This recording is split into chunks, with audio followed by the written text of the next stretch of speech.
You just managed to save your first $1,000. Now, it may not seem like a fortune, but if used the right way, it could change the outlook of your future. If I started from scratch and I only had $1,000 or less, what would I do with it? Better yet, how could I best use that money to really make a change in my life? I could start buying stocks and ETFs in the stock market. I could start building a foundation for my emergency fund.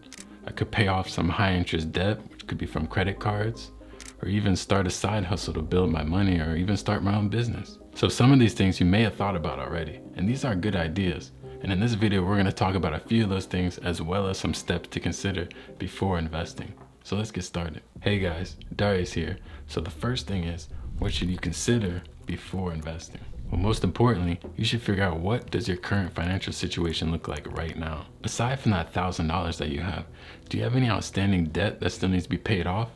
Or maybe that $1,000 that you work to save is all that you have. You don't have any other savings. If that's the case, then there's maybe some steps you want to think about before getting invested. First, if you have any high interest debt, you really should consider paying that off.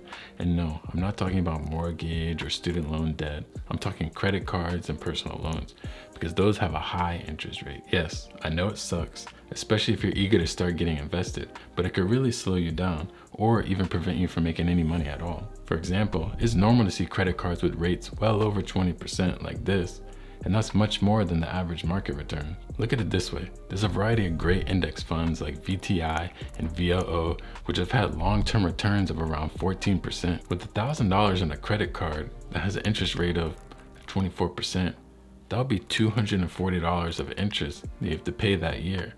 Now, if you had a decently performing investment that returned 12% that year on that same $1,000, you'd only be making $120. That's half of the interest you would have paid on your credit card. Now you can see how it would be wise to probably pay off that debt first. The second thing to think about before investing is creating an emergency fund.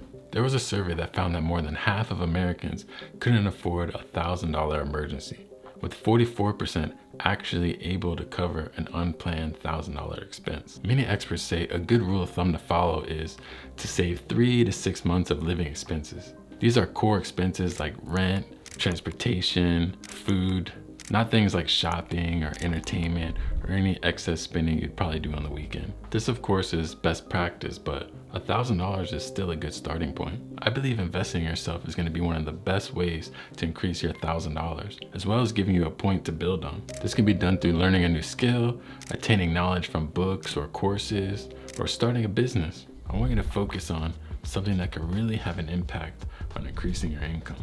Whatever you do, please try to avoid getting caught up in one of these get-rich-quick guru courses that are just out here to take your money. It isn't hard to find, nor does it cost much to get a course on one of the many course websites out there where you can find a new skill to learn. To top it off, if you want to find free content and information, you have Google and YouTube at your disposal. Maybe you already have an idea or plan on how you want to generate additional income. If that's the case, you should invest your $1,000 to start a business. And no, I'm not talking about opening a physical store, which could cost tens and thousands of dollars. Something with low operating costs, which means the costs are low to run the business. You can start a variety of things, for example, like creating your own online business, selling your own products, or products that you purchase to resell. Or even YouTube. If you thought to create your own YouTube channel, you'd first need a camera, which, if you have a phone, you already have something to start with. Some lights, which you could easily find for under $100.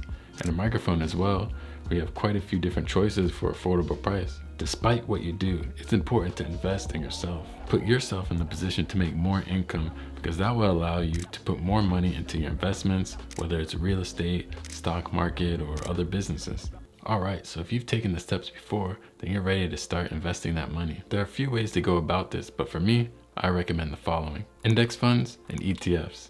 These can both be great options, as they give you the opportunity to be diversified as well as have exposure to a variety of industries. If you're wondering exactly what is an index fund or ETF, to keep it simple, it's really just a collection or a basket of variety of stocks. One of the ETFs that I purchase and recommend is VTI.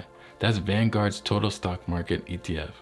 Now this ETF gives you exposure to all the US stocks. That's over 4,000 in total. You can see from the list of stocks in VTI what percentage portion a company makes up in the fund. Each index fund or ETF will have their own specific amount of stocks, as well as what percentage those stocks make up that fund. One benefit to ETFs and index funds is that if one or a few companies start to perform bad, it can be counteracted by other companies that may be performing well to help offset or balance. The same can be said for a company performing very well, is that you only see a small portion of those gains since you have so many other companies that make up that fund. With that being said, individual stocks give you the opportunity to reap all the gains from the performance of the company as well as the losses. For this reason, it's a much riskier approach, but if the proper due diligence and research is done, it can be more rewarding. It's important for you to decide how much risk you're comfortable with when it comes to investing.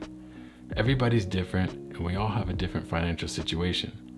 For that reason, we have different levels of risk tolerance, and that's okay. All right, so this is extremely important. I want you to listen very closely to these two things: Roth IRA and 401k matching. If you don't already have a Roth IRA account, I suggest you open one as soon as possible. This type of individual retirement account is free to open, as well as it offers tax-free growth and tax-free withdrawals in retirement. What this means is the index funds, ETFs, and stocks that you purchase now and over the next 20 to 30 years, when they grow and compound interest, and maybe those investments become worth hundreds of thousands to $1 million, when you decide that you want to start taking out some of that money, you're gonna have to pay the IRS. It's probably gonna be somewhere around $0. Yep, that's right. You wouldn't owe anything. And that's why it's one of the best tax advantage investment tools to utilize. This next tool here is one of the easiest ways to double your $1,000. And that's the employer 401k match. For those of you who have 401k offered by your employer, some may have 401k matching in the terms. That means an employer will match up to a certain percentage of your contribution to your 401k. For example, your employer gives you a match of 100% a year on a maximum of 4% of your income, and you make $50,000 a year. That means that your employer would contribute $2,500 to your 401k, but anything beyond that is not matched. So that means that 4% or $2,500 that comes out of your paycheck to your 401k throughout the year is matched with an additional $2,500 for free. That's a 100% bump to your yearly investment. If this is something your employer offers, please, for your own sake, take advantage of it. It's free money on the table. With that being said, I'd like to hear from you guys in the comments below on where you are in your investment journey. If you liked the video, please hit the thumbs up, subscribe. Thanks again for watching, and I'll catch you in the next one.